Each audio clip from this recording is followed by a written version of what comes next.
Hello everyone. आज हम लोग बात करने वाले हैं बिहार इलेक्शन 2025 के बारे में। बिहार में जब भी इलेक्शन होते हैं तो पूरा देश का नजर जो होते हैं बिहार के इलेक्शन पे होते हैं। आज हम लोग बात करने वाले हैं बिहार में जब इलेक्शन होते हैं तो वहाँ तरह तरह के इल्जाम लगते हैं कि ईवीएम हैक हो गया, ईवीएम चोरी हो गया, ईवीएम का जो है ना डबल वोट आ गया, ट्रिपल वोट आ गया, ईवीएम में उतना वोट कहाँ से आ गया। इन सभी चीज़ों के बारे में हम लोग समझने वाले हैं। और ईवीएम में चोरी होती है कि नहीं होती, इन सभी चीज़ों के बारे में हम लोग समझेंगे। ईवीएम कहाँ पे रहता है इसके बारे में भी समझने वाले हैं। ईवीएम कैसे खुलता है इनके बारे में भी हम लोग समझने वाले हैं। और ईवीएम का सुरक्षा करता है तो करता कौन है, और होता है तो कैसे होता है, इन सभी चीजों के बारे में हम लोग आज समझने वाले हैं। हालांकि आपको थंबनेल देखकर भी पता चल गया होगा कि सबसे पहले हम लोग समझेंगे ईवीएम का फुल फॉर्म। दूसरी नंबर चीज ईवीएम कहाँ पे रहता है, इन चीजों के बारे में हम लोग समझेंगे। तीसरी नंबर चीज वोट कैसे चोरी होती है या चोरी होती है या नहीं होती है, इन सभी चीजों के बारे में समझेंगे। ईवीएम कैसे खुलता है और ईवीएम का सुरक्षा एक्चुअली करता है तो कौन करता है, इन सभी चीजों के बारे में हम लोग समझने वाले हैं। तो सबसे पहले अगर मैं बात करूं, ईवीएम का जो फुल फॉर्म होता है वह इलेक्ट्रॉनिक वोटिंग मशीन होता है। क्या होता है? इलेक्ट्रॉनिक वोटिंग मशीन होता है। अब उसके बाद में अगर बात करूंगा ईवीएम कहाँ पे रहता है, तो ईवीएम जो होते हैं ना वह डिस्ट्रिक्ट मजिस्ट्रेट के पास रहते हैं। डिस्ट्रिक्ट मजिस्ट्रेट के पास रहते हैं और जो सुरक्षा जगह पे वो रहता है, ठीक है ना। उसके बाद में हम सबसे पहले अगर मैं बात करूंगा, जब इलेक्शन हो जाता है उसके बाद वह ईवीएम कैसे कैसे किसके किसके पास जाता है, इन सभी चीजों के बारे में भी हम लोग समझने वाले हैं। तो सबसे पहले मैं मान लिया कि अगर चुनाव संपन्न हो गया, या ईवीएम हो गया, ईवीएम यह हो गया, चुनाव संपन्न हो गया, तो यह जो है ना पोलिंग पोलिंग एजेंट के पास जो है ना, पोलिंग एजेंट के सामने जो है ना यह आपको लॉक कर दिया जाता है। इस पे इसका सिग्नेचर भी होता है, इस पे इसका सिग्नेचर भी होता है। उसके बाद पोलिंग ऑफिसर्स जो होते हैं वह सर लोग होते हैं, टीचर्स लोग जिसको आप कह सकते हैं, या सर लोग होते हैं।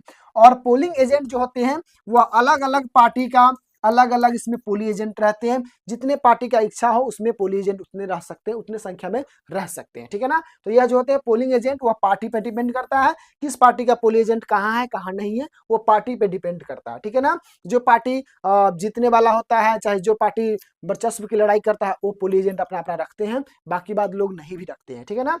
तो पोलिंग एजेंट का काम होता है जो है ना ईवीएम को लॉक करवा देना।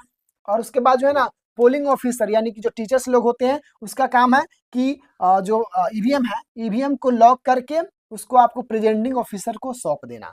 प्रेजेंटिंग ऑफिसर को उसको क्या करना है, सौंप देना है। या आपको जो है ना हर हर आपको इसको इसको बोला जाता है पीठासीन अधिकारी। क्या बोला जाता है इसको? पीठासीन अधिकारी। अब जो है ना पोलिंग ऑफिसर और पोलिंग एजेंट का काम है कि ईवीएम को लॉक करके वो प्रेजेंटिंग ऑफिसर को दे देना, प्रेजेंटिंग ऑफिसर को दे देना। अब प्रेजेंटिंग ऑफिसर जो है ना, प्रेजेंटिंग ऑफिसर को जितना सुरक्षा चाहिए ईवीएम के लिए उतना सुरक्षा वो लाल बत्ती, हरा बत्ती, पीला बत्ती जो भी आगे पीछे वो करवा सकता है। तो प्रेजेंटिंग ऑफिसर के पास इतना पावर आता है कि ईवीएम की सुरक्षा के लिए जो भी काम करना हो कर सकता है। और प्रेजेंटिंग ऑफिसर का जो काम होता है वह होता है रिटर्निंग ऑफिसर को ईवीएम को सौंप देना। रिटर्निंग ऑफिसर को ईवीएम को सौंप देना। हर आपको विधानसभा में अलग अलग आपको रिटर्निंग ऑफिसर मिलेंगे, 4 5 7 8 10 भी मिल सकते हैं। उसके बाद बहुत सारे रिटर्निंग ऑफिसर होते हैं जिसको निर्वाचन अधिकारी बोलते हैं। अब इसका काम है कि डीएम के पास जो है ना वो ईवीएम को पहुंचा देना, डीएम के पास ईवीएम को पहुंचा देना। अब मैं बात करूंगा तो या तो ईवीएम जो होगा वो डीएम के पास चला गया। अब डीएम का काम क्या है उसको समझते हैं। तो डीएम का काम है कि सबसे सुरक्षित जगह, जिला में सबसे सुरक्षित जगह ईवीएम जो होते हैं वो जिला के सबसे सुरक्षित जगह पे रहते हैं। और वहां पे चारों तरफ से जो होते हैं, चारों तरफ से वह सीसीटीवी कैमरा होते हैं। क्या होते हैं बुआ? तो सभी जगह पे सीसीटीवी कैमरा होते हैं चारों तरफ से। जिस घर में ईवीएम रहता है जिला के सबसे सुरक्षित जगह पे जो है ना ईवीएम को डाला जाता है। जिला के सबसे सुरक्षित जगह पर आपको ईवीएम को डाला जाता है। तो ईवीएम उसमें डाल दिया गया। ईवीएम डालने के बाद जो है ना उसको लॉक कर दिया जाता है और 24 घंटा निगरानी वाला वहां सीसीटीवी कैमरा रहेगा। 24 घंटा निगरानी वाला वहां सीसीटीवी कैमरा रहेगा। इसके चारों तरफ जो है ना वो आपको रहेंगे सीआरपीएफ वाले रहेंगे। और इसके चारों तरफ जो है ना वो बिहार पुलिस रहेंगे। क्या रहेंगे? बिहार पुलिस रहेंगे। इसको भी अंदर जाने का एंट्री नहीं है, किसी को भी अंदर जाने का एंट्री नहीं है। सीआरपी वाला जो है ना वह बिहार पुलिस को मार के भगा देगा, नहीं जाना, बहुत।